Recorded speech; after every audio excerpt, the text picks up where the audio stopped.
ਦਰਸ਼ਕੋ break ਤੋਂ ਬਾਅਦ ਤੁਹਾਡਾ ਸਭ ਦਾ ਭਰਪੂਰ ਸਵਾਗਤ ਹੈ। ਹੁਣ ਆਪਾਂ ਤੁਹਾਡੀਆਂ ਲਿਖਤਾਂ ਸ਼ੇਅਰ ਕਰਨ ਜਾ ਰਹੇ ਹਾਂ, ਤੁਹਾਡੀਆਂ ਜੋ ਲਾਈਵ ਮੈਸੇਜ ਨੇ ਉਹ ਵੀ ਸ਼ੇਅਰ ਕਰਾਂਗੇ। ਸੋ ਅਸੀਂ ਚਾਹਾਂਗੇ ਕਿ ਤੁਸੀਂ ਸਾਡੇ ਨਾਲ ਇਸੇ ਤਰ੍ਹਾਂ ਹੀ ਬਣੇ ਰਹਿਣਾ। ਦੇਖਣ ਸੁਣ ਲਈ ਐਂਡ ਲਿਖਣ ਲਈ ਤੁਹਾਡਾ ਸਭ ਦਾ ਬਹੁਤ ਬਹੁਤ ਸ਼ੁਕਰੀਆ ਜੀ। ਡਾਕਟਰ ਸਾਹਿਬ ਕੀ ਕਹਿਣਾ ਚਾਹੋਗੇ? ਦੇਖੋ, ਇੱਕ ਵਾਰੀ ਅਸੀਂ ਫਿਰ ਦੱਸ ਦਈਏ ਕਿ ਅਮਰੀਕਾ ਦੇ ਵਿੱਚ ਵਕਤ ਦੀ ਤਬਦੀਲੀ ਹੋਈ ਹੈ, ਲਾਈਟ ਸੇਵਿੰਗ। ਬਿਲਕੁਲ। ਔਰ ਜਿਹੜਾ ਪ੍ਰੋਗਰਾਮ ਤੁਸੀਂ ਜਿਸ ਵਕਤ ਦੇਖਦੇ ਸੀ, ਭਾਰਤ, ਪਾਕਿਸਤਾਨ ਜਾਂ ਯੂਰਪ ਔਰ ਅਫਰੀਕਾ ਔਰ ਆਸਟ੍ਰੇਲੀਆ ਔਰ ਸਾਊਥ ਅਮਰੀਕਾ, ਜਿਸ ਖਿੱਤੇ 'ਚ ਵੀ, ਉਸ ਨੂੰ ਤੁਸੀਂ 1 ਘੰਟਾ ਆਪਣੇ ਟਾਈਮ ਨੂੰ ਅੱਗੇ ਕਰ ਲਓ। ਇਹ ਵਕਤ ਦੇ ਕਰਕੇ ਅੱਜ ਸ਼ਾਇਦ ਥੋੜੀ ਇਨਕਨਵੀਨੀਅੰਸ ਵੀ ਹੈ ਸਾਡੇ ਬਹੁਤ ਸਾਰੇ ਵਿਊਅਰਸ ਨੂੰ। ਔਰ ਲਿਖਤਾਂ ਤਾਂ ਬਹੁਤ ਸਾਰੀਆਂ ਨੇ ਤੇ ਮੈਂ ਵਕਤ ਵੀ ਦੇਖ ਰਿਹਾ ਕੋਈ ਬਹੁਤ ਜ਼ਿਆਦਾ ਨਹੀਂ ਹੈ, 10 ਮਿੰਟ ਹੀ ਸਾਡੇ ਕੋਲ ਨੇ। ਸੋ ਮੈਂ 1-2 ਲਿਖਤਾਂ ਔਰ 1 ਕਮੈਂਟ ਪੜ੍ਹ ਕੇ ਫਿਰ ਤੁਹਾਨੂੰ ਮਾਈਕ ਦੇਵਾਂਗਾ। ਬਿਲਕੁਲ ਜੀ, ਥੈਂਕ ਯੂ। ਸੋ ਇਹ ਜਿਹੜੀ ਸਾਨੂੰ ਲਿਖਤ ਹੈ ਸ਼ਾਹਿਦ ਮੀਰ ਜੀ ਨੇ ਮਿਸੀਸਾਗਾ ਓਨਟਾਰੀਓ ਕੈਨੇਡਾ ਤੋਂ ਲਿਖੀ ਹੈ।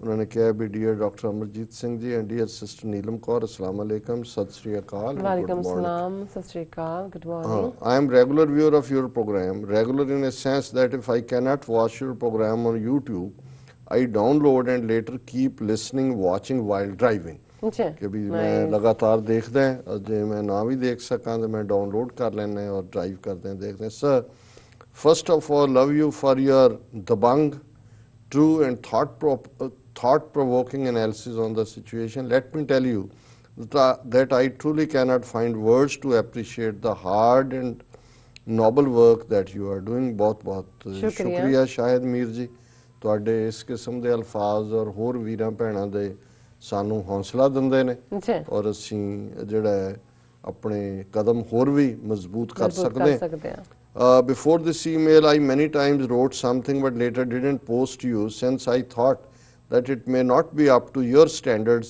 because my dictionary and grammar may not be as good, and due to this limitation, I may not be able to appreciate your work in true sense. May Allah Almighty bless you in all your efforts। Shahid Mir ji, ਜਿੰਨਾ ਖੂਬਸੂਰਤ ਤੁਸੀਂ ਲਿਖਿਆ ਇਹੀ ਨਹੀਂ ਕਿ ਉਹਦੇ 'ਚ ਲਫ਼ਜ਼ ਖੂਬਸੂਰਤ ਨੇ, ਲੈਂਗੁਏਜ ਵੀ ਬੜੀ ਖੂਬਸੂਰਤ ਹੈ। ਔਰ ਤੁਸੀਂ ਖੁੱਲ੍ਹ ਕੇ, ਕੋਈ ਅਸੀਂ ਇਮਤਿਹਾਨ ਤਾਂ ਲੈਂਦੇ ਨਹੀਂ, ਸਾਨੂੰ ਵੀ ਉਨੀ ਕੀ ਅੰਗਰੇਜ਼ੀ ਆਉਂਦੀ ਹੈ। ਇਹ ਜਜ਼ਬਾਤਾਂ ਦੀ ਗੱਲ ਹੈ, ਅਸੀਂ ਇੱਕ ਦੂਸਰੇ ਦੇ ਜਜ਼ਬਾਤਾਂ ਨਾਲ ਜੁੜੀ ਹੈ। ਔਰ ਮੈਂ ਮਹਿਸੂਸ ਵੀ ਕਰਦਾ ਹਾਂ ਕਿ ਜਦੋਂ ਮੈਂ ਬੋਲਦਾ ਮੈਂ ਆਪਣੇ ਦਿਲ ਨੂੰ ਆਪਣੀ ਜ਼ਬਾਨ ਲਾ ਲੈਂਦਾ ਔਰ ਮੈਂ ਐਕਸਪੈਕਟ ਕਰਦਾ ਜਿਹੜੇ ਦੇਖ ਰਹੇ ਨੇ, ਸੁਣ ਰਹੇ ਨੇ, ਉਹ ਆਪਣੇ ਦਿਲਾਂ ਨੂੰ ਕੰਨ ਲਾ ਲੈਣ ਔਰ ਦਿਲ ਨੂੰ ਅੱਖਾਂ ਲਾ ਲੈਣ। ਇਹੀ ਜ਼ਬਾਨ ਹੈ। ਬਾਕੀ ਤਾਂ ਇਹ ਐਕਸਪ੍ਰੈਸ਼ਨ ਦਾ ਮੀਡੀਆ ਜਿਸ ਵਿੱਚ ਵੀ ਕਿਸੇ ਨੂੰ ਸਮਝ ਆਉਂਦੀ ਹੈ, ਗੱਲ ਆਪਣੀ ਸਮਝਾਉਣ ਦੀ ਹੈ। ਔਰ ਤੁਸੀਂ ਬਹੁਤ ਖੂਬਸੂਰਤ ਲਿਖਿਆ। Sir, for future correspondence may I know that in ਵਿਚ all languages I can write to you like Urdu, Punjabi or only English। ਤੁਸੀਂ ਅੰਗਰੇਜ਼ੀ 'ਚ ਵੀ ਲਿਖ ਸਕਦੇ ਹੋ, ਪੰਜਾਬੀ 'ਚ ਤੁਸੀਂ ਜੇ ਗੁਰਮੁਖੀ ਤਾਂ ਮੈਨੂੰ ਨਹੀਂ ਲੱਗਦਾ ਵੀ ਤੁਸੀਂ ਲਿਖ ਸਕਦੇ ਹੋ, ਹਾਂ, ਪਰ ਤੁਸੀਂ ਰੋਮਨ 'ਚ ਵੀ ਲਿਖ ਸਕਦੇ ਹੋ। ਪੰਜਾਬੀ ਬੋਲੀ ਪੰਜਾਬੀ, ਸਕ੍ਰਿਪਟ ਇੰਗਲਿਸ਼। ਔਰ I am in Canada and this is my biggest wish to someday come to New York just to touch your feet। ਸ਼ਾਇਦ ਜੀ ਅਸੀਂ ਭਰਾ ਹੈ, ਭਰਾ ਤੇ ਗਲਵਕੜੀ 'ਚ ਮਿਲਦੇ ਨੇ। ਬਾਕੀ ਹਰ ਚੀਜ਼ ਦੀ ਜਿਹੜਾ ਉਹ ਵਿਜ਼ਡਮ ਰੱਬ ਦੀ ਦਿੱਤੀ ਹੁੰਦੀ, ਅਸੀਂ ਸਾਰੇ ਇੱਕ ਦੂਸਰੇ ਤੋਂ ਸਿੱਖਦੇ ਹਾਂ। ਮੈਨੂੰ ਖੁਸ਼ੀ ਹੋਏਗੀ, ਮੋਸਟ ਵੈਲਕਮ। ਜਦੋਂ ਵੀ ਤੁਹਾਡਾ ਕਦੇ ਆਉਣ ਦਾ ਪ੍ਰੋਗਰਾਮ ਬਣੇ, ਕੁਛ ਦੇਰ ਪਹਿਲਾਂ ਦੱਸ ਦਿਓ ਤੇ ਵਿਲ ਪਲਾਨ ਕਿ ਮੈਂ ਤੁਹਾਨੂੰ ਮਿਲ ਸਕਾਂ। My heartiest regard to you, sir, and my profound love to my sister Neelam Kaur। Thank you so much। May you live long and may Allah Almighty you succeed in all your endeavors। Khalistan Zindabad, Zindabad, Zindabad, Zindabad। बहुत बहुत शुक्रिया। एक comment ਨੂਰ ਅੰਸਾਰੀ ਜੀ ਦਾ ਮੈਂ ਪੜ੍ਹਨਾ ਚਾਹੁੰਦਾ ਕਿਉਂਕਿ ਕੁਝ ਫੇਸਬੁੱਕ ਕਮੈਂਟ ਵੀ ਹੁੰਦੇ ਨੇ। ਉਹਨਾਂ ਨੇ ਕਿਹਾ BJP RSS ਹਿੰਦੂਤਵੀ government bankrupted the economy and now lynching the image of India internationally। ਕਿ ਉਹਨਾਂ ਨੇ ਪਹਿਲਾਂ ਇਕੋਨਮੀ ਤਬਾਹ ਕੀਤੀ ਹੈ, ਹੁਣ ਭਾਰਤ ਦਾ ਇੰਟਰਨੈਸ਼ਨਲੀ ਜਿਹੜਾ ਉਹ ਇਮੇਜ ਤਬਾਹ ਕਰ ਰਹੇ ਨੇ। they had put so much poison and hatred in the minds of their followers against Muslims or Islam, they didn't hesitate to indulge in any heinous crime against innocents। ਇਹੀ ਨਫ਼ਰਤ ਕਿਤੇ ਵੀ ਇਹੀ ਕੰਮ ਇਹਨਾਂ ਨੇ ਸਿੱਖਾਂ ਦੇ ਖਿਲਾਫ ਕੀਤਾ। ਜਦੋਂ ਸਿੱਖ ਨਸਲਕੁਸ਼ੀ ਲੋਕਾਂ ਨੇ ਭਾਰਤ ਭਰ ਦੇ ਵਿੱਚ ਕੀਤੀ, ਇਕੱਲੇ ਦਿੱਲੀ 'ਚ ਨਹੀਂ, ਭਾਰਤ ਦੇ ਜਿਹੜੇ 22-23 ਸੂਬਿਆਂ 'ਚ ਅੱਜ ਇਹੀ ਮੁਸਲਮਾਨਾਂ ਦੇ ਨਾਲ ਹੋ ਰਿਹਾ। ਔਰ ਇਹ ਨਫ਼ਰਤ ਉਹਨਾਂ ਨੇ ਪਾਈ ਹੈ ਹਰ ਇੱਕ ਦੇ ਦਿਮਾਗਾਂ ਦੇ ਵਿੱਚ।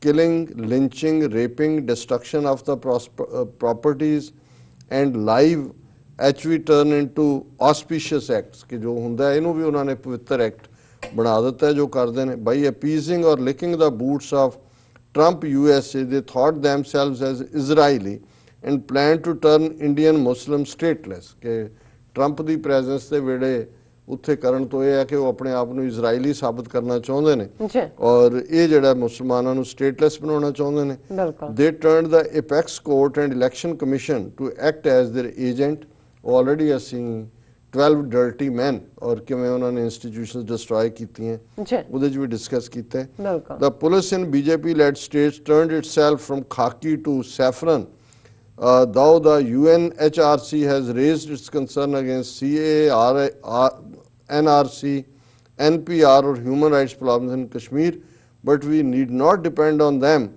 as these international bodies are mere spectators or may provide a little relief.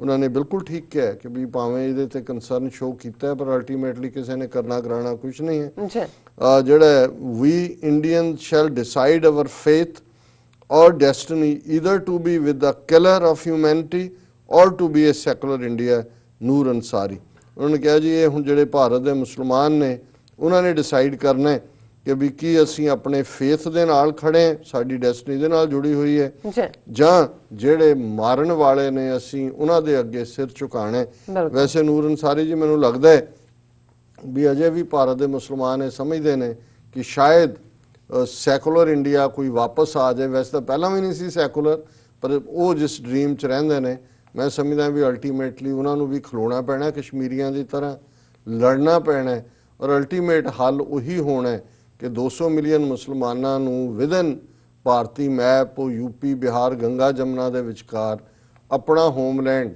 ਬਣਾਉਣ ਦੇ ਲਈ ਜਿਹੜੀ ਹੈ ਉਹ ਸਟਰਗਲ ਕਰਨੀ ਪੈਣੀ ਹੈ this may be a long shot but ultimate ਇਹੀ ਸੋਲੂਸ਼ਨ ਹੋਣਾ ਇਹਨਾਂ ਨੇ ਤੁਹਾਨੂੰ ਇਨਸਾਫ ਨਹੀਂ ਦੇਣਾ ਬਿਲਕੁਲ ਡਾਕਟਰ ਸਾਹਿਬ ਸਾਡੇ ਕੋਲ ਆਸਮ ਦੁੱਗਲ ਜੀ ਆਏ ਨੇ ਕਹਿੰਦੇ ਨੇ ਕਿ ਡਾਕਟਰ ਸਾਹਿਬ when America want peace in Afghanistan they call shut up everyone like Ashraf Ghani ਹਾਂ ਮੇਰਾ ਖਿਆਲ ਹੈ ਅਲਟੀਮੇਟਲੀ ਇਹਦੇ 'ਚ ਇੱਕ ਥਾਟ ਇਹ ਜ਼ਰੂਰ ਹੈ ਕਿ ਅਮਰੀਕਾ ਦੀ ਮਰਜ਼ੀ ਤੋਂ ਬਿਨਾਂ ਕਿਵੇਂ ਪਰ ਮੈਨੂੰ ਲੱਗਦਾ ਵੀ ਅਸ਼ਰਫ ਗਨੀ ਆਪਣਾ ਭਾਰ ਵਧਾਉਣਾ ਚਾਹੁੰਦਾ ਹੈ ਕਿ ਮੈਨੂੰ ਜਰਾ ਵੱਡਾ ਕੇਕ 'ਚੋਂ ਪੀਸ ਮਿਲ ਜਾਏ ਪਰ ਕਿਉਂਕਿ ਅਮਰੀਕਾ ਦੇ ਵੀ ਇਹ ਇੰਟਰਸਟ ਹੈ ਕਿ ਪੀਸ ਅਕੋਰਡ ਇੰਪਲੀਮੈਂਟ ਹੋਏ ਕਿਉਂਕਿ ਅਮਰੀਕਾ ਆਨਰੇਬਲੀ ਉੱਥੋਂ ਨਿਕਲਣਾ ਚਾਹੁੰਦਾ ਅਦਰਵਾਈਜ਼ ਫਸਣਗੇ ਔਰ ਹੋਰ ਖਰਾਬ ਹੋਣਗੇ ਬਿਲਕੁਲ ਹੈਪੀ ਸੰਧੂ ਜੀ ਲਿਖਦੇ ਨੇ ਖਾਲਸਾ ਜ਼ਿੰਦਾਬਾਦ ਜ਼ਫਰ ਇਕਬਾਲ ਸਾਨੂੰ ਥੰਬ ਅਪ ਕਹਿੰਦੇ ਨੇ ਆਵਾਜ਼ ਹੁਸੈਨ ਜੀ ਸਲਾਮ ਟੂ एवरीवन फाखर जामन लिखते ने डॉक्टर हाँ जी जमान लिखते ने डॉक्टर साहब सलाम आपका तजिया बिल्कुल राइट ही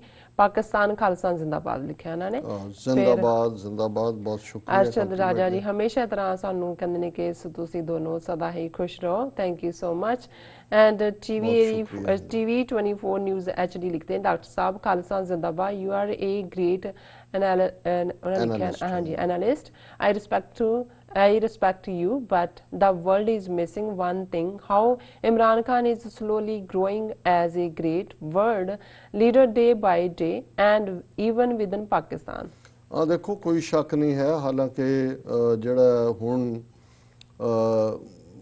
शेयर बाजार डिग्या ਜਾਂ ऑयल प्राइसेस ਘਟ ਹੋਈਆਂ ਨੇ ਮੈਨੂੰ ਲੱਗਦਾ ਵੀ ਪਾਕਿਸਤਾਨ ਨੂੰ ਇਸ ਦਾ ਫਾਇਦਾ ਹੋਏਗਾ ਕਿਉਂਕਿ ਆਲਮੋਸਟ 25% ਰੈਵਨਿਊ ਪਾਕਿਸਤਾਨ ਦਾ ਆਇਲ ਦੇ ਉੱਤੇ ਜਾਂਦਾ ਹੈ ਔਰ ਸ਼ਾਇਦ ਜੇ ਹੋਰ ਥੱਲੇ ਨੂੰ ਜਾਣ ਤੇ 5-6 ਬਿਲੀਅਨ ਡਾਲਰ ਪਾਕਿਸਤਾਨ ਦੀ ਫੋਰਨ ਐਕਸਚੇਂਜ ਬਚਦੀ ਹੈ ਸੋ ਇਸ ਵੇਲੇ ਅੰਦਰੂਨੀ ਬੁਹਰਾਨ ਜ਼ਰੂਰ ਨੇ ਲੇਕਿਨ ਇਮਰਾਨ ਖਾਨ ਹੋਰਾਂ ਦਾ ਇਮੇਜ ਔਰ ਜਿਸ ਤਰੀਕੇ ਨਾਲ ਉਹ ਬਿਹੇਵ ਕਰ ਰਹੇ ਨੇ ਲਾਈਕ ਅ ਸਟੇਟਸਮੈਨ ਜ਼ਾਹਰ ਹੈ ਉਹਨਾਂ ਦਾ ਕੱਦ ਵਧਿਆ ਫਿਰ ਉਹਨਾਂ ਦਾ message Kartarpur opening was the Ki No one realized but the world will know how great Sikh relation is with the Muslim.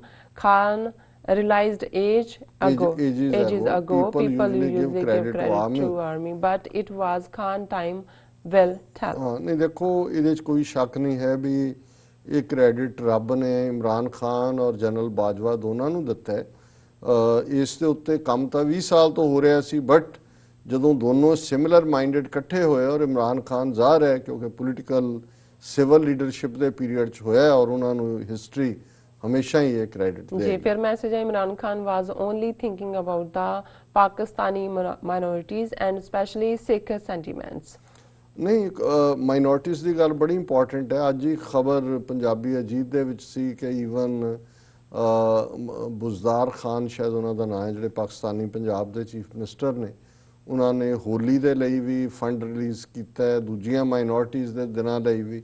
ਸੋ ਔਰ ਮੰਦਰ ਵੀ ਖੋਲ੍ਹੇ ਨੇ, ਜਿਹੜਾ ਈਵਨ ਸਿਆਲਕੋਟ ਦੇ ਵਿੱਚ 800 ਸਾਲ ਪੁਰਾਣਾ ਇੱਕ ਮੰਦਰ ਖੋਲ੍ਹਿਆ, ਕਿਉਂਕਿ ਉਹ ਇਹ ਵੀ ਸਮਝਦੇ ਨੇ ਕਿ ਮਾਈਨੋਰਟੀਜ਼ ਐਟ ਹੋਮ ਮਹਿਸੂਸ ਕਰਨ, ਨਾਲ ਦੀ ਨਾਲ ਲੌਂਗ ਟਰਮ ਜਿਹੜਾ ਰਿਲੀਜੀਅਸ ਟੂਰਿਜ਼ਮ ਹੈ, ਜਿਹੜਾ ਕਿ ਪਾਕਿਸਤਾਨ ਦੇ ਲਈ ਵੀ ਫਾਇਦੇਮੰਦ ਹੋਏਗਾ ਫਾਈਨੈਂਸ਼ੀਅਲੀ, ਉਹ ਵੀ ਉਸ ਨੂੰ ਐਨਕਰੇਜ ਕਰਨਾ ਚਾਹੁੰਦਾ। ਦਾ ਅਬਜ਼ਰਵਰ ਲਿਖਦੇ ਨੇ ਕਿ India won't get Chabahar port.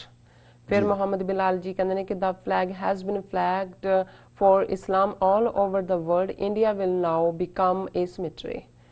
ਸੋ ਮੇਰੇ ਖਿਆਲ ਚ ਹੁਣ ਆਪਾਂ ਇੱਥੇ ਬ੍ਰੇਕ ਲੈ ਲਈਏ। ਜਿਹੜੇ ਬਾਕੀ ਮੈਸੇਜ ਨੇ ਅਸੀਂ ਉਸ ਲਈ ਮਾਫੀ ਚਾਹੁੰਦੇ ਹਾਂ। ਵਿਊਅਰਸ ਤੁਸੀਂ ਸਾਡੇ ਨਾਲ ਇਸੇ ਤਰ੍ਹਾਂ ਹੀ ਬਣੇ ਰਹਿਣਾ, ਮਿਲਦੇ ਹਾਂ ਛੋਟੇ ਜਿਹੇ ਬ੍ਰੇਕ ਤੋਂ ਬਾਅਦ।